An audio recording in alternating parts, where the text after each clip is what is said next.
Practice set 1.5 यामध्ये example number 5 आपण बघणार आहोत. मी आधी क्वेश्चन व्यवस्थित रीड करतो, काळजीपूर्वक ऐका. Two type of boxes A and B are to be placed in a truck having capacity of 10 tons when 150 boxes of type A and 100 boxes of type B are loaded in the truck. It weighs 10 tons, but when 260 boxes of type A are loaded in the truck, it can still accommodate 40 boxes of type B so that it is a fully loaded. Find the weight of each type of box. मराठीच्या विद्यार्थ्यांसाठी 10 टनांची क्षमता असणाऱ्या मालवाहू truck मध्ये A आणि B अशा दोन विशिष्ट वजनाच्या पेट्या भरलेल्या आहेत. जर A प्रकारच्या 150 पेट्या व B प्रकारच्या 100 पेट्या भरल्या तर ट्रकची क्षमता पूर्ण होते. जर A प्रकारच्या 260 पेट्या भरल्या तर तो ट्रक त्याच्या 10 टनाच्या क्षमतेने भरण्यास B प्रकारच्या 40 पेट्या लागतात. तर प्रत्येक प्रकारच्या पेटीचे वजन किती? तर विद्यार्थी मित्रांनो, आपल्याला काय करायचं आहे, टाइप बॉक्सची टाइप दिलेली, फर्स्ट टाइप दिलेला आहे A आणि सेकंड टाइप दिलेला आहे B. तर आपल्याला बॉक्सेस ईच आणि एव्हरी बॉक्सेसचं वेट कॅल्क्युलेट करायचं आहे. सो आपल्याला x आणि y कन्सिडर करावं लागेल. पण इथे वेट देताना, वजन देताना ते कशात दिले, टन मध्ये दिलेले. तर किलोग्राम मध्ये मी रूपांतर करून घेणार आहे. बरेचसे तुम्ही टन घेऊन सुद्धा सोडू शकता नंतर, पण परंतु आपले जे टेक्स्टबुक दिलेलं आहे त्याच्या पाठीमागे किलोग्राम मध्ये आन्सर आहे. सो तर मी आधी काय करतो, टनाचं रूपांतर किलोग्राम मध्ये करतो.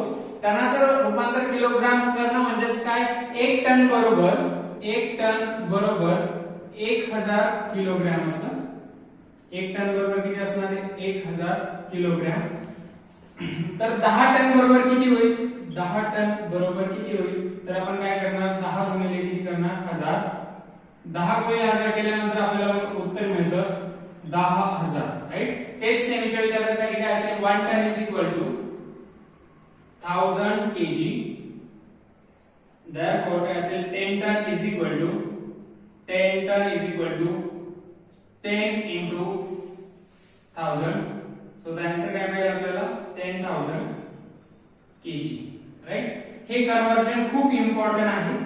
या कन्वर्जनचा यूज करून आपल्याला पुढे काय करायचं आहे, कंडिशन बघायची आहे. तुम्ही टन मध्ये सोडवलं तरी काही प्रॉब्लेम नाही. पण तुम्हाला जे मला असं वाटतं की हे एक्झाम्पल जर टनचं कन्वर्जन जर आपण केजी मध्ये केलं तर इझी राहील. ओके.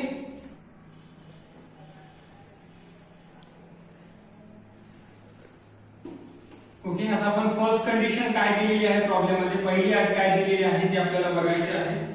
क्वेश्चन मी परत हा भाग रीड करतो. Two type of boxes A and B are to be placed in a truck having capacity of 10 tons when 150 boxes of type A and 100 boxes of type B. म्हणजे काय, 150 boxes कशाचे आहे, type A चे, आणि 100 boxes कशाचे आहे, type B चे. म्हणजे 100 पेट्या आहेत B प्रकारच्या आहेत आणि 150 पेट्या आहेत A प्रकारच्या आहेत. तर आपण सोल्युशन मध्ये काय लिहिणार, the weight of a box of type A B x kg. आता केजी मध्ये घेतलंय म्हणून ते व्यवस्थित बघा, युनिट घ्यायचंय. आणि जर तुम्ही टन मध्ये घेतलं तर मग तुमचं इथे युनिट काय येईल, टन मध्ये येईल. परंतु कन्वर्जन जे आहे ते आता जे तुम्हाला सांगितलं, 1 ton is equal to 1000 kg, ते तुम्हाला लिहायची गरज पडणार नाही जर तुम्ही टन वापरलं तर. So from first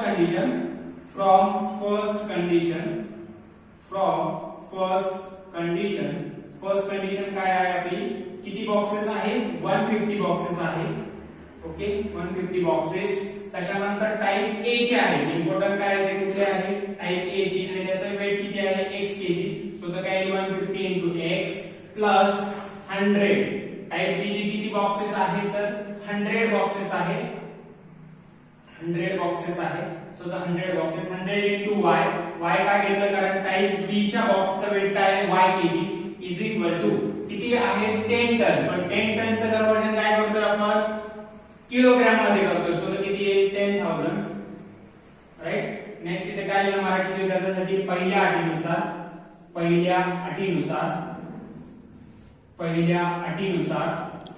150 box A प्रकारचे आहेत म्हणून 150 गुणिले x अधिक 100 B प्रकारचे बॉक्स आहेत म्हणून y 100y बरोबर 10,000. म्हणजे 10,000 काय घेतलं समजलं असेल तुम्हाला. आपण टनचं कन्वर्जन कशामध्ये केलं किंवा टनचं रूपांतर कशात केलं, किलोग्रॅम मध्ये. डिनोट इक्वेशन नंबर फर्स्ट, याला आपण काय केलं, denote equation number first denote केलं. आता second condition, from second condition दुसरी अट काय दिलेली बघा, 260 म्हणजे 260 बॉक्सेस कोणत्या टाइपचे, टाइप ए चे. सो तिथे काय 260x 260x प्लस बी टाइपचे किती बॉक्सेस आहेत, 40 boxes. So 40 into y is equal to, परत किती कॅपॅसिटी किती ट्रकची ऑलरेडी सर्वांना नोंद आहे, किती आहे ती 10 टन. सो तर काय येईल ते पुन्हा 10,000. Denote equation number second. दुसऱ्या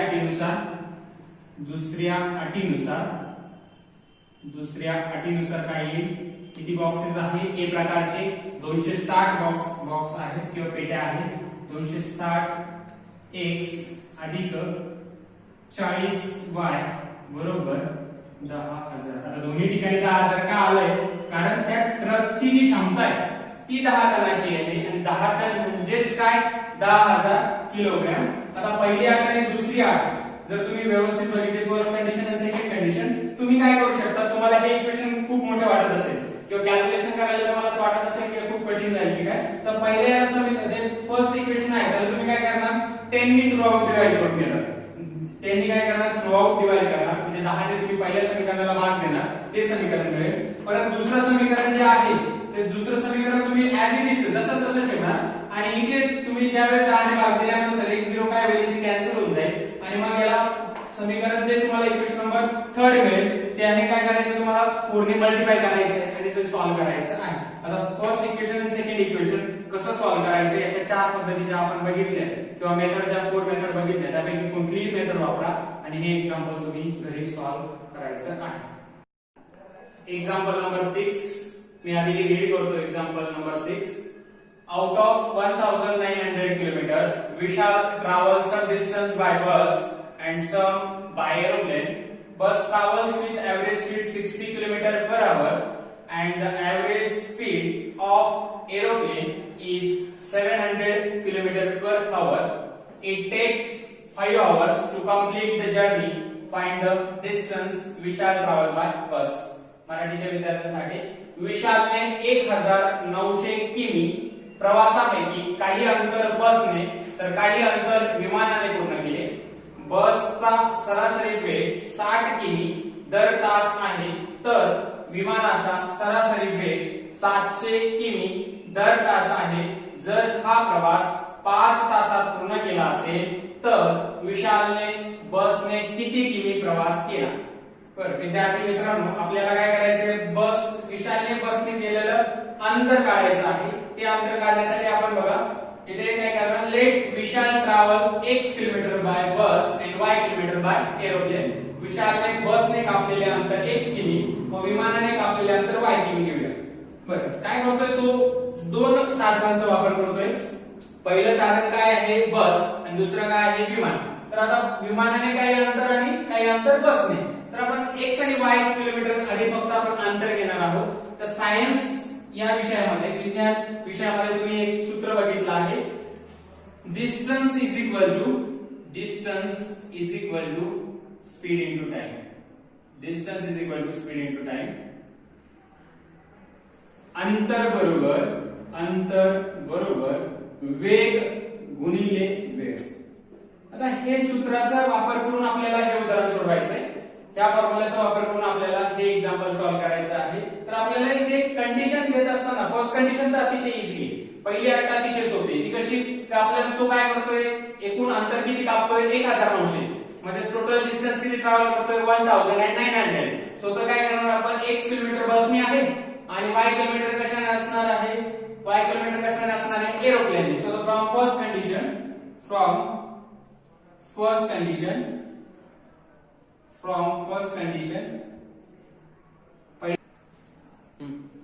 पहिल्या अटीनुसार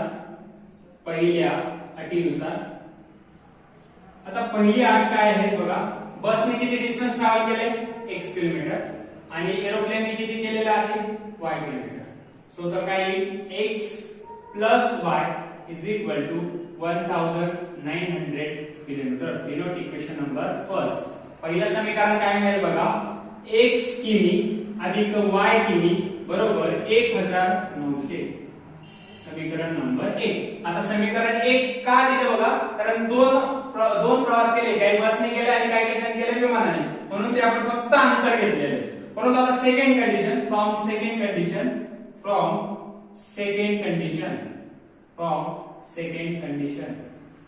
दुसऱ्या अटीनुसार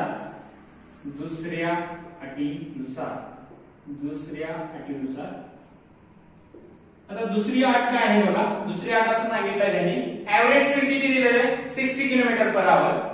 त्याच्यानंतर एरोप्लेनचे किती दिलेलं आहे 700 किलोमीटर आवर.